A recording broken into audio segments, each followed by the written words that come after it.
Video like जरूर कर लीजिए और ऐसे वीडियो लगातार फ्री में पाने के लिए चैनल को तुरंत सब्सक्राइब कर लीजिए और बेल आइकन को जरूर टैप कर लीजिए ताकि आगे भी सारे वीडियो आपको मिलते रहे। यूट्यूब में फॉलो करते हैं तो प्लीज ये वाला फ्री टेलीग्राम चैनल जरूर ज्वाइन कर लीजिएगा। सारे नोटिफिकेशन सारे अपडेट यहीं पे आते हैं, ध्यान रखिएगा। दोस्तों, यूपीपीसीएस के मेंस एग्जामिनेशन के लिए ये एसे की सीरीज चल रही थी। निबंध लेखन का पूरा कार्यक्रम था। इसमें कई सारे हिंदी और अंग्रेजी के निबंध आपने देखे थे। ये हिंदी माध्यम वाला अगला निबंध है। इसमें हम चर्चा करेंगे कोरोना महामारी और कोरोना महामारी का जो पूरा दौर था उसमें स्वास्थ्य व्यवस्थाओं की क्या स्थिति थी इस पर। तो जैसा कि पिछले निबंधों में होता है, हम पहले प्रारूप बनाते हैं, वैसे ही यहाँ भी प्रारूप बनाएंगे शीर्षक को भली भांति समझने के बाद, क्योंकि बिना सोचे समझे अगर प्रारूप डिजाइन कर लिया जाएगा तो उसमें हजारों गलतियां होंगी, फिर जो निबंध है वो सही तरीके से आकार नहीं ले पाएगा। देखिए शीर्षक क्या कह रहा है। कोई भी टॉपिक जब आप चुनते हैं तो चुनने से पहले उसे 2-3 बार समझ लेना चाहिए कि उसमें है क्या चीज। कोरोना महामारी और स्वास्थ्य व्यवस्था, ये दोनों दो चीजें हैं, लेकिन यहाँ पर और शब्द का इस्तेमाल किया गया है, बीच में और है, जो कि इसे चिपकाने का काम कर रहा है, जोड़ने का काम कर रहा है।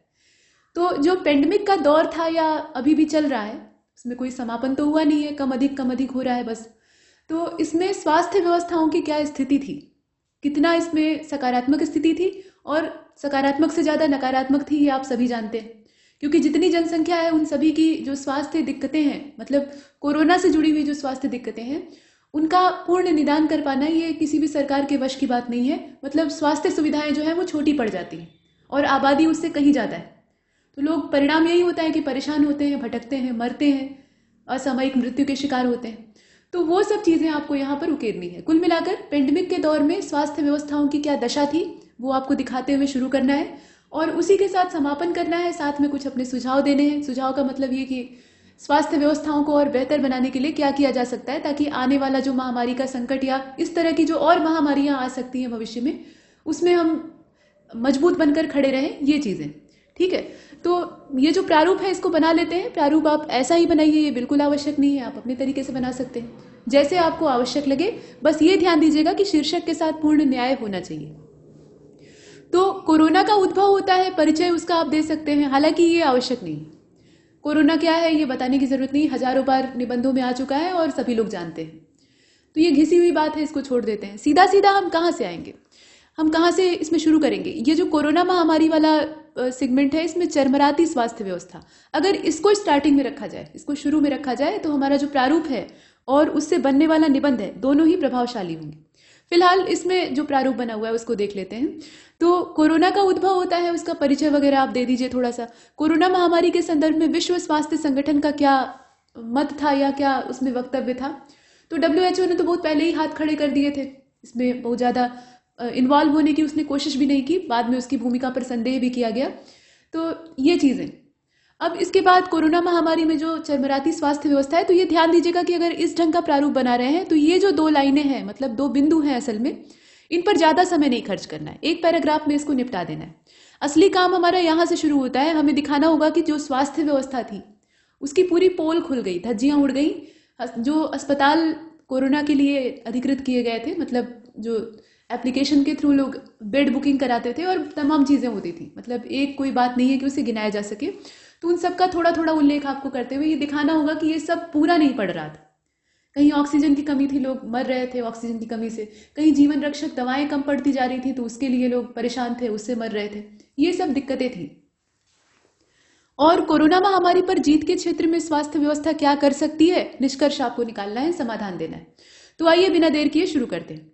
जैसा कि हमने सुना है या मीडिया सूत्रों की जानकारी के हिसाब से दिसंबर 2019, तो ये परिचय दिया गया है, कोविड-19 का परिचय दिया गया है कि दिसंबर 2019 में चीन का जो वुहान शहर है वहां पे एकाएक उग्र निमोनिया के केस देखे गए।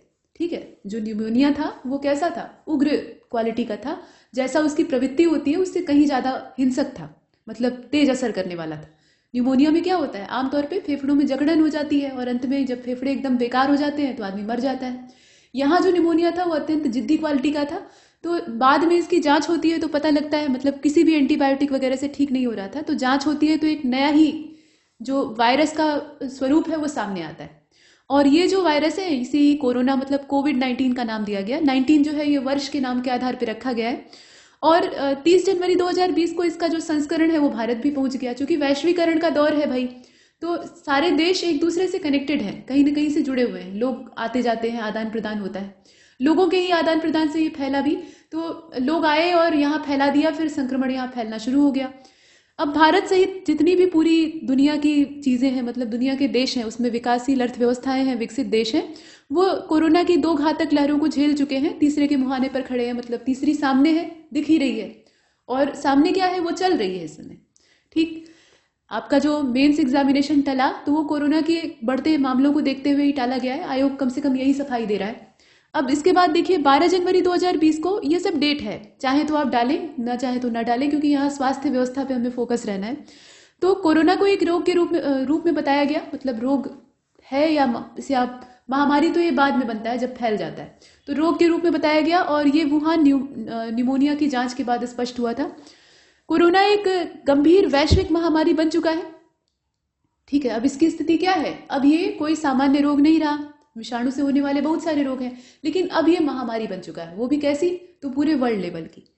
अब यहाँ देखिए, पिछले 2 सालों में दुनिया की तमाम स्वास्थ्य सुविधाओं की असलियत सामने आ गई है। इसने अनुभव करा दिया कि गंभीर आपदा से निपटने के लिए हम कितने तैयार हैं, और वास्तव में हम तैयार नहीं हैं। यही सच है। अचानक हुए कोरोना विस्फोट से संपन्न और विकसित कहे जाने वाले देशों तक के पसीने छूट गए। मतलब सही बात है, अमेरिका और जो बड़ी बड़ी अर्थव्यवस्थाएं थी, यूरोपीय जो अच्छी अर्थव्यवस्था वाले देश थे, जैसे ब्रिटेन है, रूस है, रूस इतना मजबूत देश कहा जाता है, मतलब हालांकि सोवियत संघ का जो विघटन हुआ उसके बाद उसकी शक्ति कमजोर हुई है, तो वहां भी ये वायरस था, हालांकि उसे जाहिर नहीं किया गया। और चीन तो खुद ही परेशान था, हालांकि चीन इसका एंटीडोट भी जानता था, उसके ऊपर आरोप लगा कि वो जहर तैयार किया है और जहर उतारने की दवा भी जानता है, जैसे सपेरे के पास जहर उतारने की दवा होती है। तो वायरसों की वो तो फैक्ट्री है, उसे तो जाने दीजिए। लेकिन जो बाकी अर्थव्यवस्थाएं हैं, उनके पास इसका प्रॉपर इलाज नहीं था, मतलब वायरस की कोई तोड़ नहीं थी। और आप जानते ही हैं कि वायरस को नष्ट नहीं किया जा सकता, मतलब पूर्ण रूप से नष्ट नहीं किया जा सकता है। हाँ, इसके डीएनए को तोड़ा जा सकता है, लेकिन उससे इसकी सिर्फ ग्रोथ रुकेगी, ये मरेगा नहीं। फिर जैसे ही जीवित कोशिका इसको मिलेगी, अनुकूल वातावरण मिलेगा, ये सक्रिय हो जाएगा। वायरस की प्रवृत्ति होती है, चाहे कोई भी वायरस हो। और दूसरा, इसके अंदर जो दुर्गुण है वो म्यूटेशन का होता है। ये बहुत जल्दी म्यूटेंट होते हैं, मतलब आपस में सगे संबंधी बना लेते हैं। और कभी कभी क्या होता है कि जो वैक्सीनेशन के थ्रू, वैक्सीनेशन जब होता है किसी महामारी का, तो उसमें भी ज्यादातर निष्क्रिय वायरस ही शरीर में डाले जाते हैं। वो भी एक प्रक्रिया है, हालांकि वैक्सीन कई प्रकार की होती है। तो उससे मित्रता करके ये नए ढंग का अपना एक स्वरूप बना लेते हैं। तो म्यूटेशन बहुत खतरनाक होता है। और अभी जो कोरोना वायरस आप देख रहे हैं, ओमिक्रॉन का नाम आपने सुना होगा, तो ये म्यूटेंट वर्जन है। कोविड का क्या है? म्यूटेंट वर्जन है। और वही चीज यहाँ दिक्कत दे है, क्योंकि जब एक बार उत्परिवर्तन शुरू हो जाता है, म्यूटेशन शुरू हो जाता है, आपने बायोलॉजी में इसे पढ़ा होगा, तो उसके बाद इसे रोकना मुश्किल हो जाता है। क्योंकि आप एक दवा बनाएंगे, तब तक वायरस जो है वो दूसरा रूप बदल लेगा, मतलब गिरगिट की तरह रंग बदलने लगता है। तो वो स्थिति यहाँ देखी गई, और उसके आधार पर कुल चीज पता लग गई कि मतलब स्वास्थ्य व्यवस्थाएं कितनी तत्पर है या कितनी पर्याप्त मात्रा में है, और वास्तव में पर्याप्त नहीं थी। भले ही सरकार ने कोरोना से लड़ने के लिए अस्पताल तैयार किए, बेड तैयार किए, गुणवत्ता और खर्च के आधार पर ये कमतर ही दिखाई देता है, मतलब जितनी आबादी है उसको पूरा तो नहीं पड़ रहा था। और वैश्विक स्वास्थ्य सुरक्षा सूचकांक रिपोर्ट के हिसाब से गंभीर संक्रमित रोगों से लड़ने की क्षमता के मामले में भारत जो 195 देश है उसमें 97वें स्थान पे है। तो ये आंकड़ा आप डाल के अपनी बात को सिद्ध कर सकते हैं। इस तरह के जो फैक्ट होते हैं ना, वो इसीलिए डाले जाते हैं कि आप अपनी बात को प्रमाणित कर सकें। भारत में प्रति 10,000 लोगों पर मुश्किल से 6 बिस्तर उपलब्ध है, और 600 मरीजों पर सिर्फ 1 नर्स है। अब आप सोच लीजिए, इसी से इसकी जो पोल है वो खुल जाती है। अतः इन आंकड़ों से स्पष्ट होता है कि भारत के संदर्भ में या भारत में जो महामारी का आगे का भविष्य दिखाई दे रहा है, इतनी जल्दी ये जाएगा नहीं। तो इसके लिए बेहतर रणनीति बनाने की आवश्यकता है, और इसमें भारी निवेश करना पड़ेगा। मतलब जो निवेश अभी तक देश के विकास कार्य में लग रहा था, अब देश के नागरिकों की सुरक्षा के लिए लगाना पड़ेगा।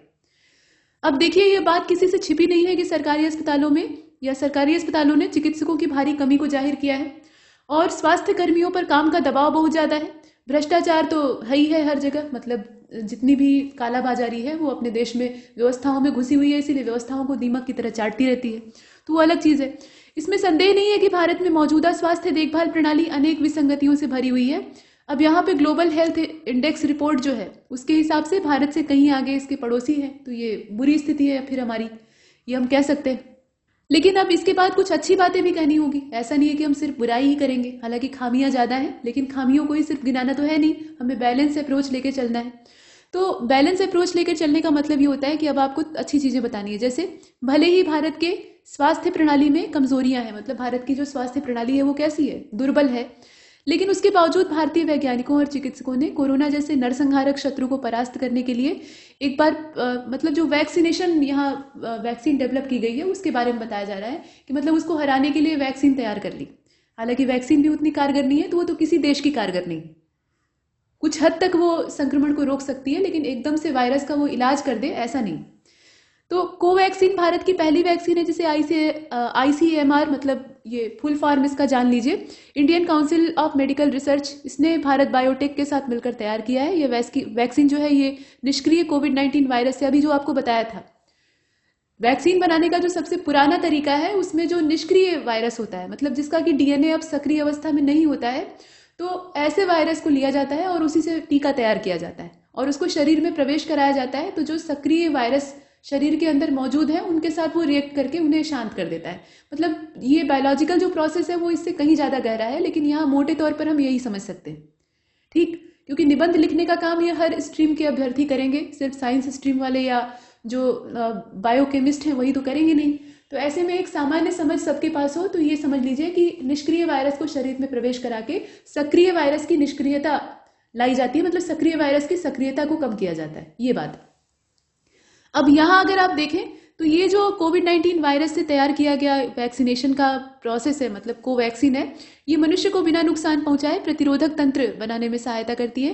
मतलब शरीर को ये बताया जाता है कि अच्छा ये वाला वायरस का DNA है, इसको देखो, ये तुम्हारे ऊपर कभी भी हमला कर सकता है, और शरीर उसके हिसाब से खुद को तैयार करना शुरू कर देता है। देखिए दवाएं तो हम लोग खाते हैं बीमार पड़ने पर, कोई भी बीमारी हो, लेकिन असली काम कौन करता है? हमारा शरीर करता है, हमारे शरीर की इम्यूनिटी करती है, इम्यून सिस्टम करता है, जो कि ईश्वर की ओर से हमें मिला हुआ है, ठीक। तो वो जो इम्यून सिस्टम है उसको ये पता चलना चाहिए कि उसे लड़ना किसके खिलाफ है। इतना अगर उसे मालूम है तो वो सही तरीके से, अगर स्वस्थ मनुष्य है तो सही तरीके से वो अपना काम करेगा और मनुष्य जल्दी स्वस्थ हो जाएगा। तो ये टीका क्या करता है, ये शरीर के उस इम्यून सिस्टम को ये बताने की कोशिश करता है कि भाई तुम्हारी लड़ाई इससे, तो सामने वाला जो दुश्मन है उसके बारे में शरीर को। लेकिन दिक्कत तब होती है जब दुश्मन ही अपना रंग बदलना शुरू कर देता है, तो शरीर का जो इम्यून सिस्टम है वो चक्कर में पड़ जाता है कि अच्छा ये वाले को बताया गया था, अब तो इस तरह का दिखाई दे रहा है, अब हम करें तो क्या करें, ठीक है। तो यही म्यूटेशन की स्थिति होती है और खतरनाक होती है। अब इसमें आप देखें कि कोरोना टीकाकरण की 100 करोड़, मतलब इसका जो 100 करोड़ का लक्ष्य है, तो ये सरकारी आंकड़े हैं भाई, इसको डाल दीजिएगा। इसको देखकर जो सरकारी कर्मचारी हैं बहुत खुश होते हैं। चलिए, और 18 वर्ष से अधिक आयु वर्ग के लोगों को लगाया जा सकता था, फिर अभी जो है आप देख रहे हैं कि किशोर वय के जो बच्चे हैं उनको भी लगाया जा रहा है बचने के लिए, और उसके बाद जो वरिष्ठ जन है उनके लिए बूस्टर डोज का इंतजाम किया जा रहा है। तो ये सब नए नए जो परिवर्तन है उनको इसमें आप जोड़ सकते हैं। अब इसके बाद आप देखें कि भारतीय स्वास्थ्य क्षेत्र ने कोरोना महामारी पर जो काम किया है वह अविश्वसनीय और काबिले तारीफ है, लेकिन भारत की समस्याएं समाप्त नहीं हुई हैं, वो हमेशा रही हैं, हमेशा रहेंगी, क्योंकि देश है भाई, आबादी है तो समस्या तो रहेगी, उसका निदान होता रहेगा। अब इसके बाद आप देखें वर्तमान में कोरोना के एक नए रूप ओमिक्रॉन का संक्रमण बहुत तेजी से बढ़ रहा है। ओमिक्रॉन का जिक्र कर दीजिएगा, और हम तो कहेंगे कि शुरुआत ही आप ओमिक्रॉन से करिए, ठीक है। ओमिक्रॉन का जो बढ़ता हुआ मामला है वहीं से स्टार्ट कर दीजिए, म्यूटेशन इसका दिखा दीजिए, और उसके बाद तब दिखाइए कि हेल्थ फैसिलिटीज की क्या बुरी गति।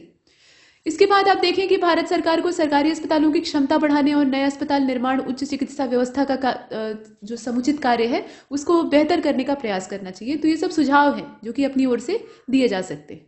तो यहाँ तक हमने इस निबंध को कंप्लीट किया है।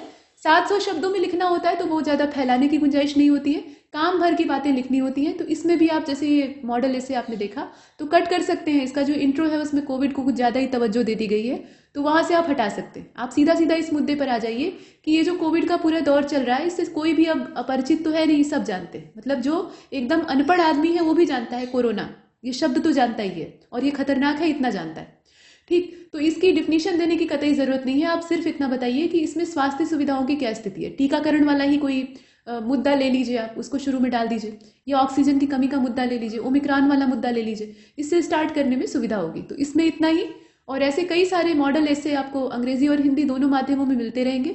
बस लगातार अभ्यास करते रहिए। परीक्षा टली है लेकिन जितना दूर गई है उसमें आपको सिर्फ प्रैक्टिस का मौका मिला है, और उसमें ढीला नहीं पड़ना है, ठीक है। मार्च में होने वाली जो आपकी मेंस परीक्षा है, मुख्य परीक्षा है, उसके लिए आपको सज्ज रहना है। तो लगातार निबंध लिखने का भी अभ्यास करिए, बाकी जो चीज़ें आप कर रहे हैं उसके साथ साथ, ठीक है। तब तक के लिए नमस्कार।